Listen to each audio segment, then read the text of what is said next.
ওদের কারণেই ম্যাচ জিতেছি।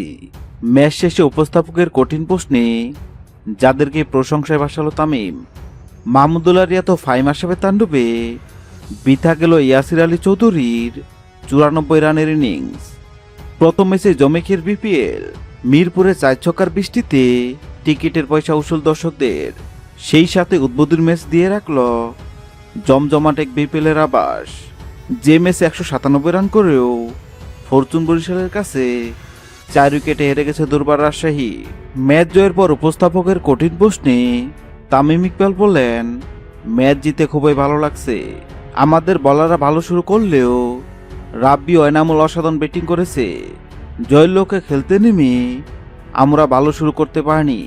তামিম বলেন, ওপেনিং ও মিডল ওয়ার্ডের উইকেট হারানোর পর ভেবেছিলাম আজকের ম্যাচ হারব, কিন্তু আফ্রিদি যেভাবে একের পর এক ছক্কা হাঁকিয়ে ম্যাচের মোড় ঘুরিয়ে দিয়েছে তা অসাধারণ। আফ্রিদি আউট হলেও রিয়াদ ভাই ফাইম আশরাফকে নিয়ে অসাধারণ ব্যাটিং করে আমাদের জয় উপহার দিয়েছে। মূলত তাদের 3 জনের অসাধারণ ব্যাটিংয়ের কারণে আজকে আমরা ম্যাচটি জিতেছি। হ্যালো বন্ধুরা, যদি ভিডিওটি ভালো লাগে লাইক দিবেন এবং সাবস্ক্রাইব আমাদের চ্যানেলের সঙ্গে থাকবেন। ভিডিওটি দেখার জন্য আপনাকে অসংখ্য ধন্যবাদ।